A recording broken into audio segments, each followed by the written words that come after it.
it's literally the case that if you're engaged in something that's engaging and you're working towards a goal, that you're going to feel less pain. And you can see this happening with athletes who, they'll break their thumb or something, or maybe sometimes even their ankle, and they'll keep playing the game. Of course, afterwards, they're suffering like mad, but the fact that they're so filled with goal-directed enthusiasm means that, well, the pain systems are in some sense shut off. So that's an interesting thing, because then you could imagine, I might say, well, how happy are you that you've made a certain amount of progress? And if you think about it, what you'd say is, well, it depends on how much progress and in relationship to what. So hypothetically, you're going to be happier if you've made quite a bit of progress towards a really important goal. And then you have to think through what it means for a goal to be really important, because that's not obvious. What you want is important. What you want will pull. What you want is like a magnet. Here's what I want. That's powerful, what you want. Benjamin Disraeli said, nothing can resist a human will that will stake its existence on its purpose. I'll do it or die. What do you want? Now, but here's the other part. What for?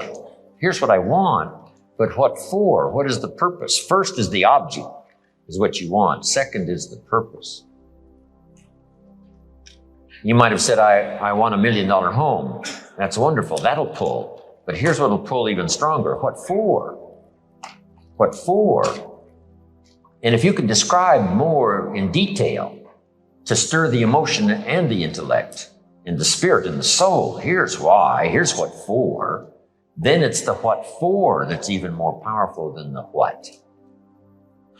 What you're going to do with this home, the drama, the scene. Here's what I can see happening every day. Here's what I can see happening every week. It's going to be the centerpiece of the family activity. Here's what's going to go on. Here's the sense it's going to give me and my family. Here's what it's going to do for us. See, the purpose is what's really powerful, what's really strong. Not just the what, not just the structure, but the purpose. The purpose is the life. The purpose is the life force, the activity, the drama of what's going on. So if you can learn to do that, here's what I want and here's why. Here's what for. Armstrong just wins, all right? His 6th yellow jersey. It'd be a good question to ask him. What for, Lance? What was all this for? Well, 1 was to prove to myself. 1, after I beat cancer. Now can I do 6? This is one of the most amazing athletes in the world. And if you had a chance to talk to him and you finished the conversation, when you walked away, you would say, wow, now I understand why he did it. And now I understand how he did it. Now he gave me a sense of what drove him. Here's why, here's what for. Wow, when someone finishes that discourse, you say, no wonder. The performance was extraordinary. No wonder the achievement was out of sight. Here was what for and here was the purpose. See, that's important. Talk that over with your children. What do you want and what for? What's it going to do for you? How's it going to make you feel? Then what's the next step beyond that? Once you've achieved that, now what? You're in this class and you're listening to some information, and maybe there's 2 reasons for that. You might find the information interesting per se, but let's forget about that for a minute. You need to listen to the information so that you can do well on the assignments, so that you can do well in the class. You need to do well in your classes so that you can finish up your degree. You need to finish up your degree so that you can find your place in the world. You need to do that so that you're financially stable and maybe you can start a family and have a life, and that's all part of being a good person, something like that.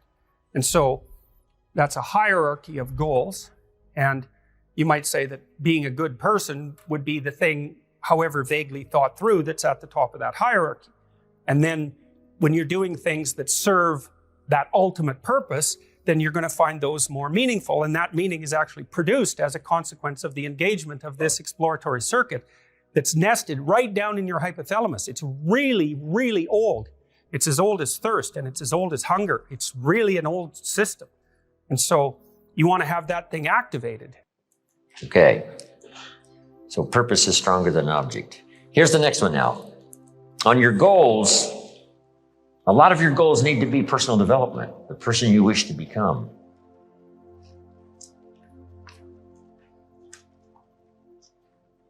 positions of authority, position of influence.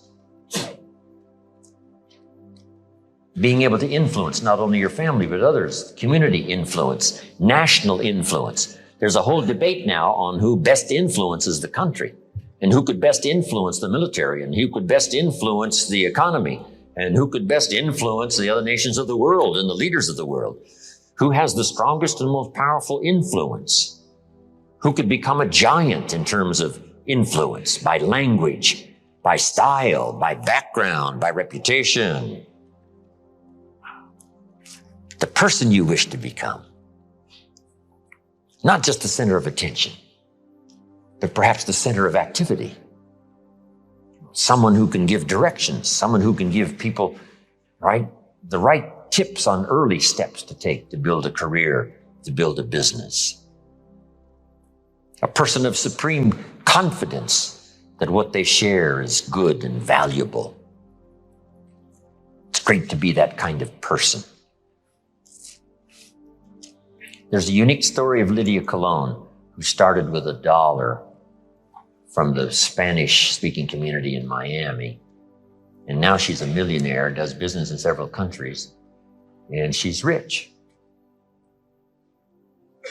And as she looked back over her story and how she got started, she was sponsored in business by someone. And here is her answer, part of the answer.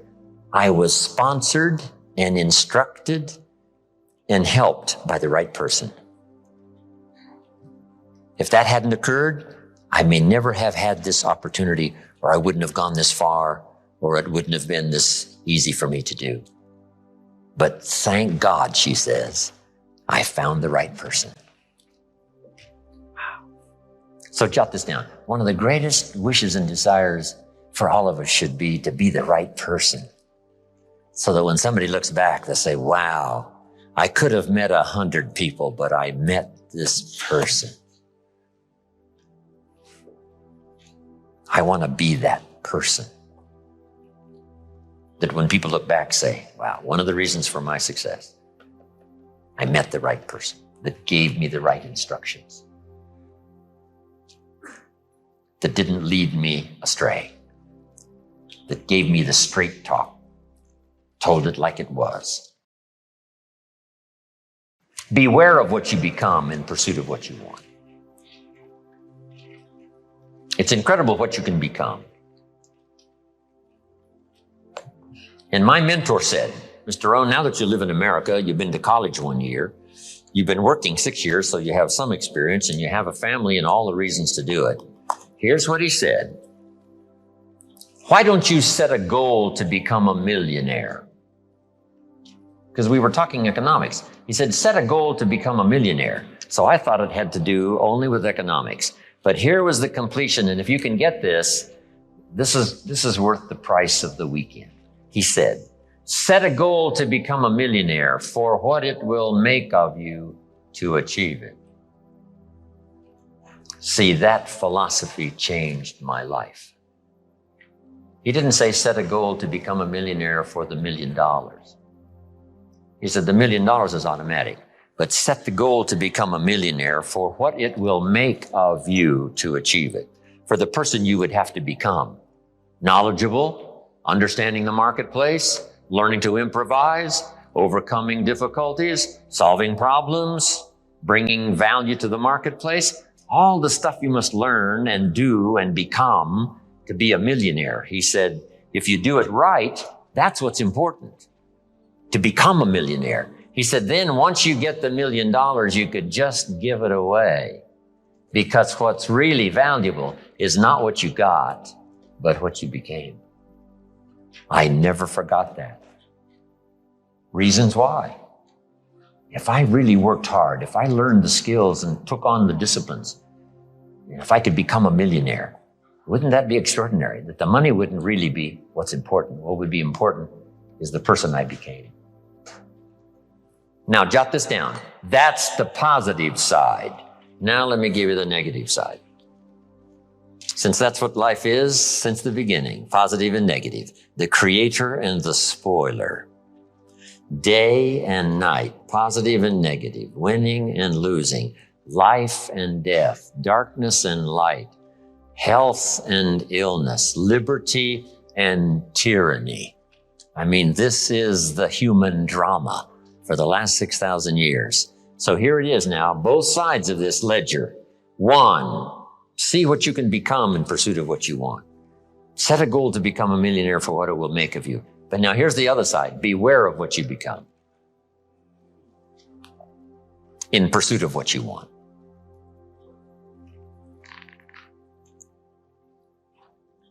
Those are the two words of antiquity that are important. One is behold, the other is beware. We must do both. We must see the opportunities on one side and we must see the dangers on the other side. We must try to minimize the dangers and maximize the opportunities. That's the game of life.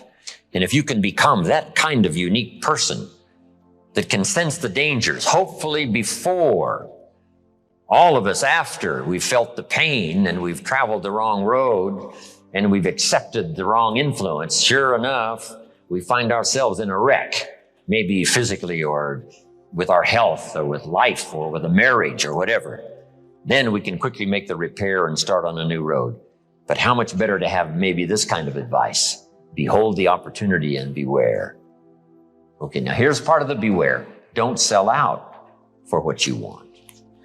Don't violate your principles. Don't compromise good friendship. Don't throw away some values just for some objective that maybe has you driven too much. There's an old story that says Judas got the money, a sizable sum of money. You say, well, then that's a success story. No,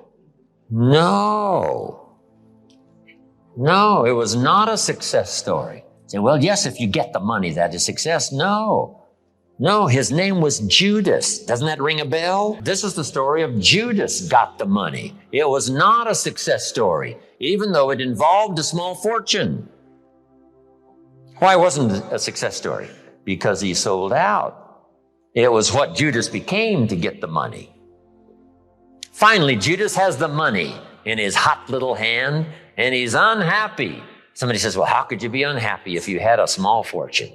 Here's why he was unhappy. He wasn't unhappy with the money. He was unhappy with himself. He tried to take the money back and said, here, I'm unhappy. Take this money back. I'm sorry I was the betrayer. They said, heck with you, Judas. And they threw him out with his money. He says, wow, what'll I do now? The only thing he could think of doing. He went out and hanged his worthless self for the betrayer he had become.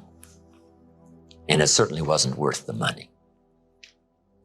So if Judas could speak back to us loud and clear today in this little seminar session, here's what he might say. Beware of what you become in pursuit of what you want. Just a little bit of caution here.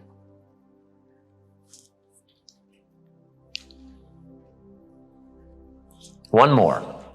Some things I went for in the early days when I discovered the key to wealth and fortune and future.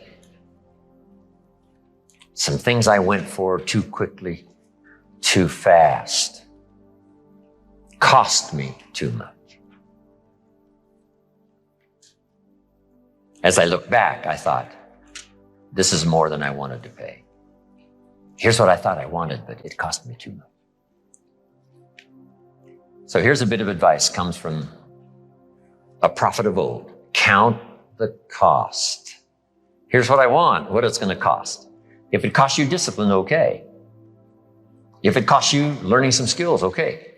If it costs you getting the maximum amount of your time, okay. If it costs you soliciting the help of your friends, okay. If you need colleagues, okay. If that's the cost, working hard, adding a little extra time and effort, that's fine, if that's what it costs. But if it costs you to betray, if it costs you to be less than loyal, if it costs you to compromise, if it costs you to cross the lines, if that's what it costs, then it's not worth it. So always add up the cost. Here's what I want. I know what it's going to cost me on the positive side, but I certainly don't want to indulge on the negative side.